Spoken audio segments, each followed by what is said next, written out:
näin paljon.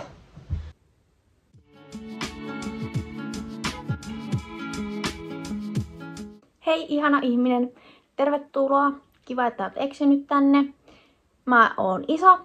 Mä sain siis jossain kohtaa tässä syksyllä kirjeellä tällaisen kutsun kansalaisparlamenttiin. Mä haluaisin vaikuttaa asioihin. Niin tää tuntui erittäin oivalliselta tilaisuudelta siihen, joten mä ilmoittauduin siihen ja sitten mä jollain ihmeellä pääsin. Siellä oli siis aiheena polttoaineverotus ja huumausainepolitiikka. Eipä mulla varmaan hirveästi muuta sanottavaa. Joo, nautin videosta. Mä yritän täällä nyt siis lukea tätä kansalaisparlamentin tietopakettia. Mulla ei ole mitään hajua. Mä en ymmärrä, mitä mulle yritetään sanoa tässä. Niin kuin lause, laki velvoittaisi valmisteveron alentamiseen biopolttoaineiden jakeluvelvoitteen prosenttimäärän mukaisesti 1 sentillä jokaista jakeluvelvoiteprosenttia kohden. Mulla ei ole mitään vitu hajua, mitä mä just luin. Periaatteessa mä niinku hahmotan, että mitä niinku yritetään sanoa, mutta kun siltä mä en... Mitä? Jokaista jakeluvelvoiteprosenttia kohden. Mitä? Mä tarvin yksinkertaisempia sanoja. Mä en keskity edes sitä, mitä mä luen. Tää oli kansalaisparlamentti. Mä oletin, että niinku olisi jotenkin... Mä olen kansalainen. Tämän takia mä en ole parlamentissa, siellä oikeassa parlamentissa tai hakeutumassa parlamenttiin, koska mä tiedän, että mä en ymmärtäisi hevon vittuakaan. Sen takia mä menin kansalaisparlamenttiin. Kun taas dieselöljyn vähemmistövero on 33 senttiä litralta. Mikä on vähemmistövero? Täällä oli joku sanastojuttu. Joo, on. Ajoneuvovero. No niin, hyvä. Kiitos. Hienoa. Mähän en siis tiedä, että mikä on bensan ja dieselin ero. Mutta tekstiä on näin paljon. Siis tiedättekö, mun yksi hirvein painajaisista on ollut se, että mut on pakotettu istumaan aloilleen ja opiskelemaan. Ei muuta. Ja siis mähän on nähnyt myös unia, että mut on halkastu kirveellä poikki ja ties mitä. Mut ei, ne ei oo mitään verrattuna siihen, että mut on pakotettu istumaan paikalta ja opiskelemaan. Osalta biopolttoaineita ei peritä lainkaan hiilidioksidiveroa. No niin. Ota hyvä. Suhteessa bensiinin verot...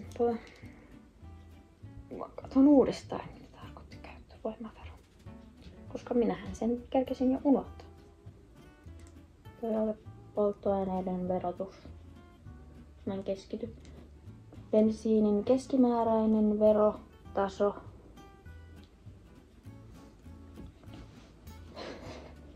Vittu ei keskity. Siis kun mulla pyörii 50 muuta ajatusta samaan aikaan päässä, niin vähän hankala yrittää. Ei saa näin paljon tätä tekstiä. Eihän ihmiset lopeta auton käyttämistä sillä, että nostetaan sitä bensan hintaa, koska ihmisten tarvii liikkua.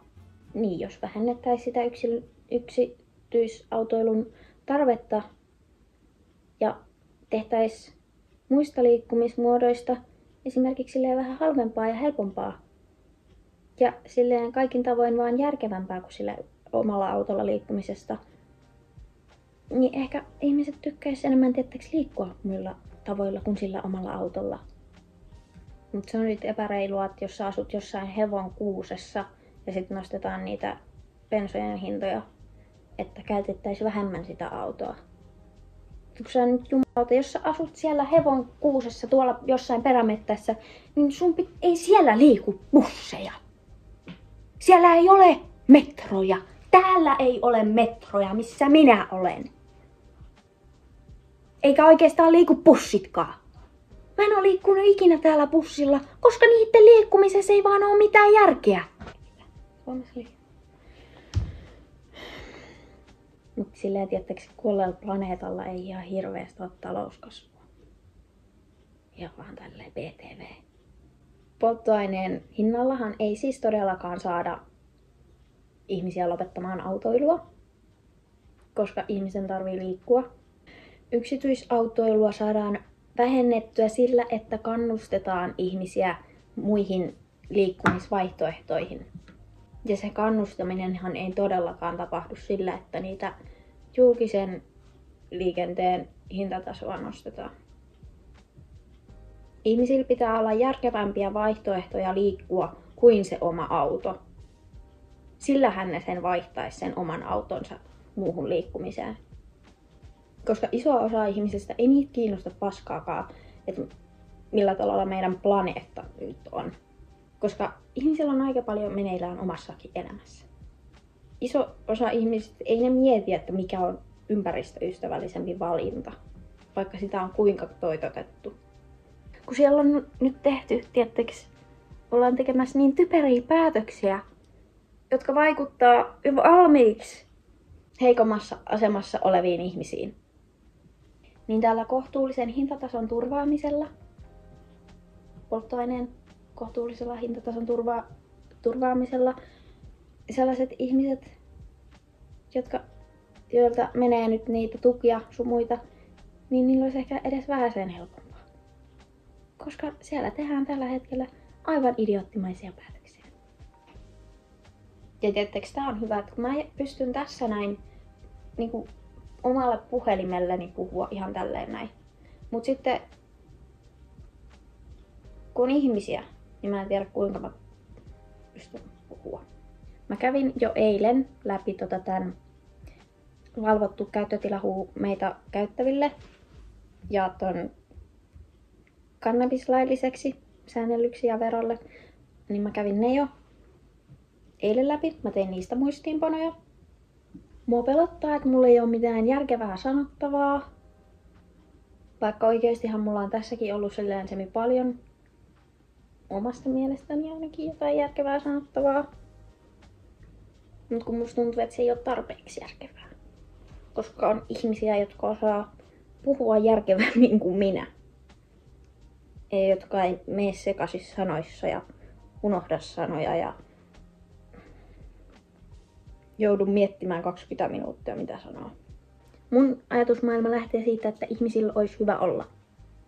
Ja eläimillä. Ja planeetalla.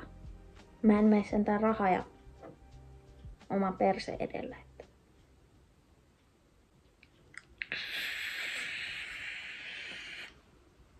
Joo. Mä en muista, koska tää klippi on otettu, mutta mä siis yritin ahdistuneena kysellä orakkelikorteilta, että mitä mä teen. Joo.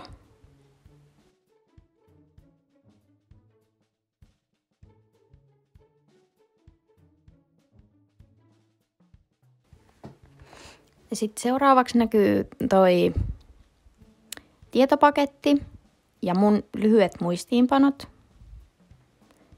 Ja sitten minä olen tuossa valmiudessa silloin lauantaina, kun oli se parlamentti. Mulla on sylissä paino ja sitten tuossa on jotain fidgettejä ja kaikkea, mikä saa mun olon turvalliseksi.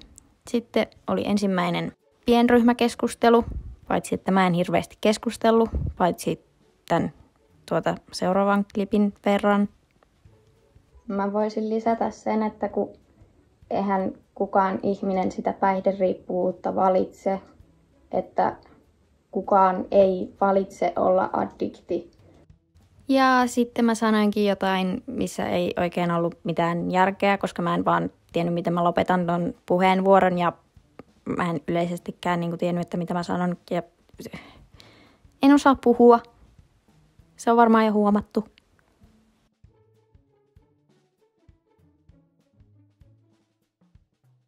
Se päättyi tämä pienryhmäkeskustelu ja minä stimmailen erittäin aggressiivisesti, koska mun piti maskata ja olla paikalteen todella kauan.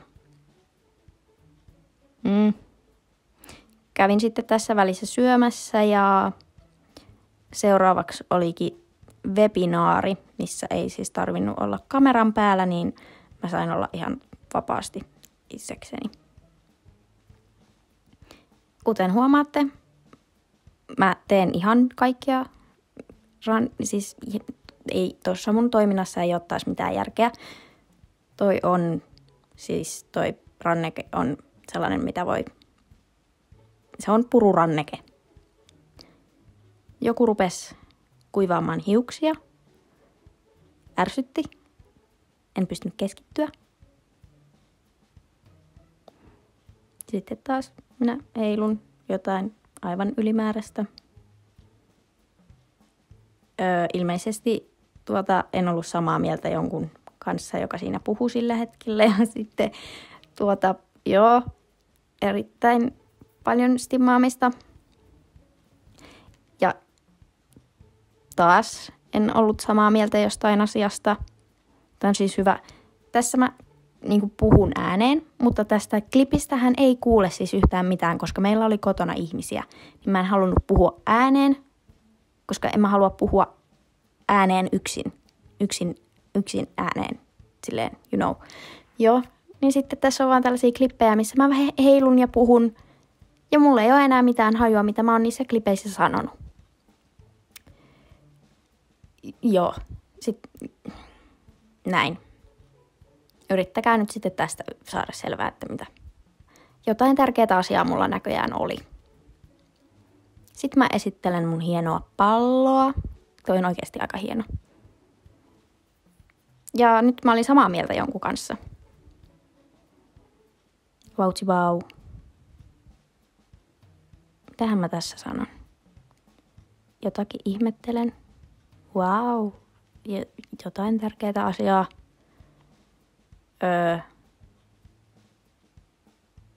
Mitähän mä teen?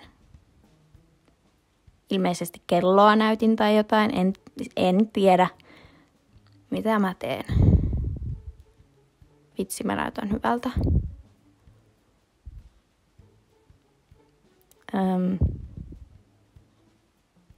En taas ollut yhtään samaa mieltä jonkun kanssa, joka siinä puhui. Tai mun mielestä siinä ei vaan ollut mitään järkeä, mitä hän sanoi.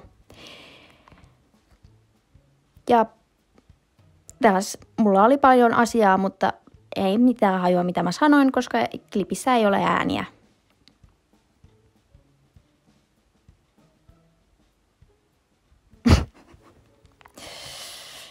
Olisi tosi kiva, jos kuultaisi, että mitä mä sanoin. Mulla oli varmasti jotain oikeasti asiaakin, mutta ei tiedä. Ei koskaan saada tietää, että mitä asiaa mulla oli, koska eihän mä muista. Wow. Sitten mä söin välillä karkkia, että mä jaksan keskittyä. Ja stimmailen tuolla pehmeällä pinnalla.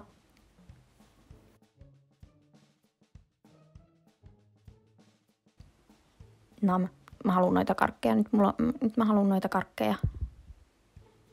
Oikeesti. Sitten mä en jaksanut istua, niin mä seisoin välillä ja tein jotain aivan, mikä ei oikein, joo. Esittelen toista hienoa palloa. Kyllä mä tein välillä muistiinpanojakin. Että mä keskityin. Tai ainakin yritin keskittyä. Kyllä tossa on ne muistiinpanot, mitä mä sain siitä webinaarista. Sitten oli toinen pienryhmäkeskustelu ja huomatkaa kuinka eri lailla mä oon. Mä en liiku tässä paljon yhtään, koska mä maskaan. Koska ihmisten kanssa pitää olla ihmisiksi. Toihan on mulle siis aivan luonnotonta, että mä oon tolleen paikalteen ja joo.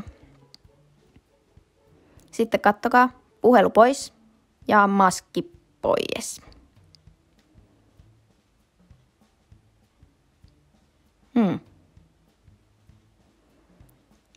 Ja väsyttää, koska maskaaminen on raskasta. Vaikka mä en edes puhu. Näköjään happea välillä. Mutta kun siis mä väsyn, vaikka mä en puhu, koska mun pitää maskata. Niin joo. Tuossa mä stimmailin äänellisesti ja paino syliin. Mä tarvitsin jonkun paremman painon, toi ei oikein toimi. Tähän mä teen.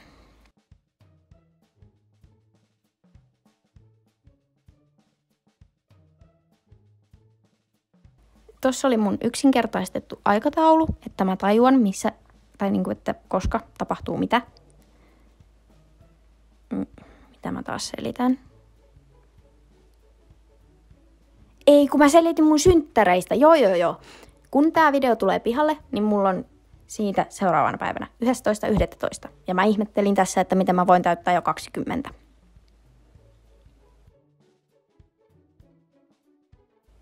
Tässä oli siis toinen webinaari, jos en sitä sanonut vielä. Toi on kyllä tosi mukava asento istua. Paljon mukavampi kuin silleen, tiettäks, normaalisti istuminen. Sitten mä laitoin tollasen hienon visuaalisen Fitget-lelun tiimalasin. Saatte nyt katsella sitä tässä jonkun aikaa.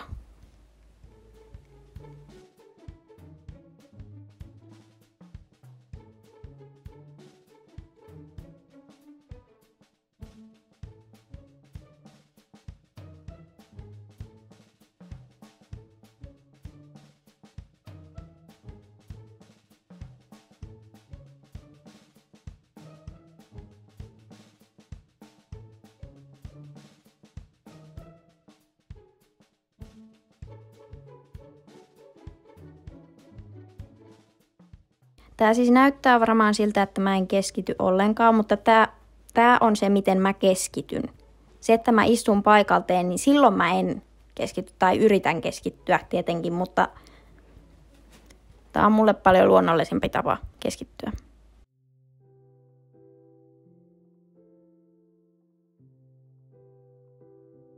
Ja tuossa oli toisen webinaarin muistiinpanot. Sitten viimeinen ryhmäkeskustelu. Mä kerron vielä myöhemmässä klipissä paremmin, tai yritän selittää itselleni auki, että miksi mä en puhunut taaskaan. Ja noin puhelu kiinni ja maski pois. Mua ärsytti niin paljon, että mä en puhunut. Tai mä jotenkin taas syyttelin itseäni siitä, että kun mä en puhu. Tässäkään klipissä ei taas tietenkään ole ääniä, mutta siis ärsytti ihan todella paljon, että mä en osaa puhua tai pysty puhumaan. Tuosta varmaan sai selvää, että sanoin, että mua vituttaa, että mä en osaa puhua. Mä laitoin tollaset mukavat vaatteet päälle. Nyt tulee sitten pieni tikkivaroitus seuraavaksi. Että mä saan siis tollasia pieniä, onneksi pieniä tikkejä aina välillä. Mutta tuossa illan aikana äiti ja iskä kyseli jotain multa, mutta mulla ei ollut enää energiaa yhtään edes siihen puhumiseen. Niin mä vastasin vaan silleen hymähtelemällä. Ja tuossa oli turvaruokaa. Ja vastamelukuulokkeet tietenkin pääsi. Tässä on minä sunnuntai-aamuna. Mä mietin todella kauan, että osallistunko mä vielä siihen toiseen päivään. Koska siis eihän sen periaatteessa pitäisi olla kuormittavaa, koska mä istun vaan omassa huoneessani. Et eihän sen pitäisi silleen kuormittaa. Mutta jostain syystä mä olin jo nyt aivan todella väsynyt. Ja kun mähän en siis muutenkaan puhu. Ja sitten kun mä oon kuormittunut, niin mä puhun vielä vähemmän. Tai siitä tulee todella hankalaa. Niin mä sitten päädyin siihen, että mä jätän sen toisen päivän välistä. Joka siis harmitti, mutta ei voi mitään. Mä olin koko päivän mun huoneessa.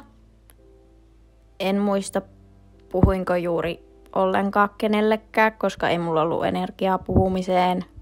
Mulla oli tosi paska olo, koska mä olisin halunnut, että mä olisin pystynyt osallistumaan koko parlamenttijuttuun ja mä olisin puhunut, koska mulla on yleensä asiaa, mutta kun puhuminen on hankalaa, kommunikointi yleensäkin on mulle hankalaa. Tässä mä olin illalla hautautuneena mun pehmoleluihin, joka auttoi ehkä vähän kuormitukseen tai johonkin pahaan oloon. Mua itketti, mutta kun ei mua itkettänyt.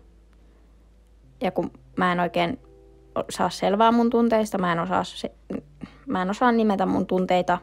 Tai osaan, mutta en osaa. Oli vaan paska olo. Ja seuraava klippi onkin sitten maanantailta, jolloin oli jo vähän parempi olo. Mites kun mä en tiedä, mä en ilmoittanut mihinkään, että mä olen pois, koska ei siinä oikein ollut mitään, että mihin ilmoittaa, jos on pois, koska silloin oli vaan, että jos sä ilmoittaudut, niin sitten velvoitetaan, että sä osallistut kaikkeen. Osallistuitko loppujen lopuksi kansalaisparlamenttiin tänä viikonloppuna? Vastausvaihtoehdot on, että kyllä osallistuin. Ei, en voinut osallistua teknisten ongelmien vuoksi. Ei, minulle tuli viime hetken este. Mitä jos mä osallistuin puoliksi? Ei, minulle tuli viime hetken este, koska mä en... Ja kun mä olin... Joo. Mä huomasin eilen, että mulla ei ollut energiaa edes puhua. Eli mä olin tavallaan nonverbaalisessa tilassa. Tai siis en ollut kokonaan nonverbaalinen, mutta mä joskus jostakin yritin selvittää, että mitä nonverbaalisuus tarkoittaa, koska mä mietin sitä, että onko mä ollut joskus nonverbaalinen vai en. Tai että kyllä mä aina tavallaan pystyn, kyllähän mä nyt pakottamalla pystyn puhua, mutta siis what? Niin ilmeisesti se, että sä puhut pakottamalla ja saat vihaisesti lyhyet vastaukset, on, että sä oot sellainen non-verbaalisessa tilassa, koska se on maskaamista, että mä pakotan ne muutaman sanan sillä vihasella energialla ulos. Äiti ja iskä kyseli jotakin siinä lauantai-iltana. Mä vastasin vaan silleen hymähtelemällä, koska mulla ei ollut energiaa vastata puhumalla. Mua ärsyttää, kun mä haluaisin olla ihminen, joka puhuisi sosiaalisissa tilanteissa, mutta kun mä en puhu. Mulla saattaisi olla asiaa usein, mutta kun mun puhuminen on sitä, että mä unohdan sanoja, mulla kestää prosessoida tosi kauan ja tässäkin kun mä teen tätä videota, niin mä pysähdyn tosi usein, kun mä yritän miettiä, että mitä mä sanon, miten mä sanon ja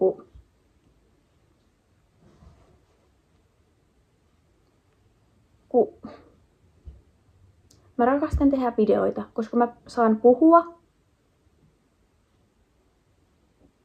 Ja nyt mä en taas tiedä, mitä mä oon sanomassa.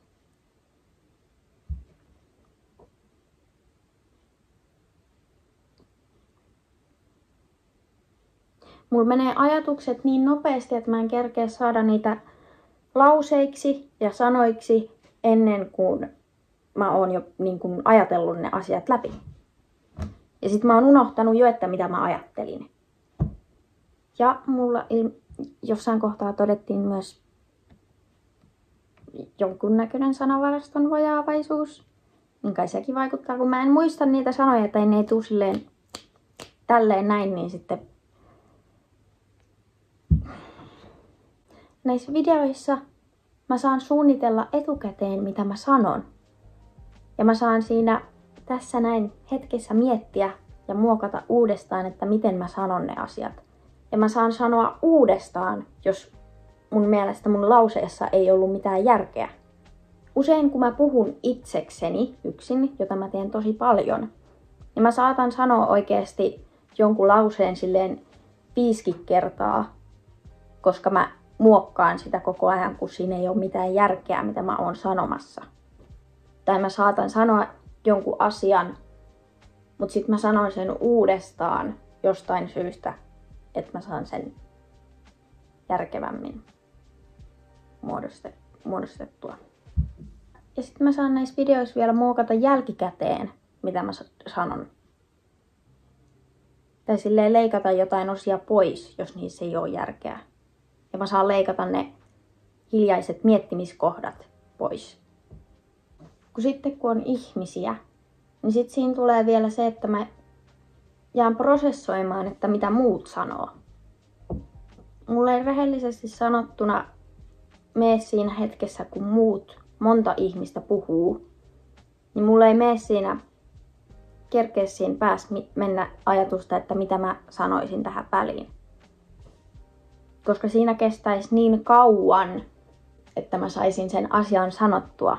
Koska mun pitää ensin miettiä, että mitä mä sanon, millä sanoilla, missä järjestyksessä. Ja siinä kestää tosi kauan, että mä saan sen yhden lauseen muodostettua sieltä. Nytkin taas mä kadotin ihan kokonaan mun ajatuksen. Mulla ei ole mitään hajua, mitä mä olin sanomassa. Oliks mä menossa vielä johonkin tällä asialla vai hä? Siinä kohtaa, kun mä oon muodostanut sen asian päässäni sanoiksi, jotenkin, niin nämä muut ihmiset on kerännyt mennä jo 10 asiaa eteenpäin. Eikä mun ole enää mitään järkeä siinä kohtaa sanoa sitä mun asiaa. Koska se ei ole enää, se ei vaan enää niinku mitenkään liity siihen asiaan. Mä en enää tiedä yhtään, mistä mä oon edes puhumassa. Mä oon puhunut taas 40 minuuttia ja tässä ei ole varmaan mitään järkeä. Ja mä en oo kertaakaan tainnut katsoa teitä silmiin. Miettikää, että joku ihmiset vaan elää. Ne vaan toimii ja elää. Mä oon miettinyt monesti, kun äiti tai iskä on tullut kotiin töistä pitkän päivän jälkeen. Ja sitten ne rupeaa saman tien vaan jotakin siivoamaan. Mä oon vaan miettinyt, että mitä että ihmiset vaan toimii. Se olisi ihan vitun kiva, jos vois vaan toimia. Mähän tein myös videon epäonnistumisen pelosta, jossa mä puhuin tästä asiasta, mikä oli tulossa. Mä en siinä sanonut, että se oli tää kansalaisparlamentti, mutta sanoin siinä, että kun ahdistaa, että mä epäonnistun ja pelottaa, että mä kuormitun. Ja kaikki, mitä mä siinä videossa taisin sanoa, toteutui.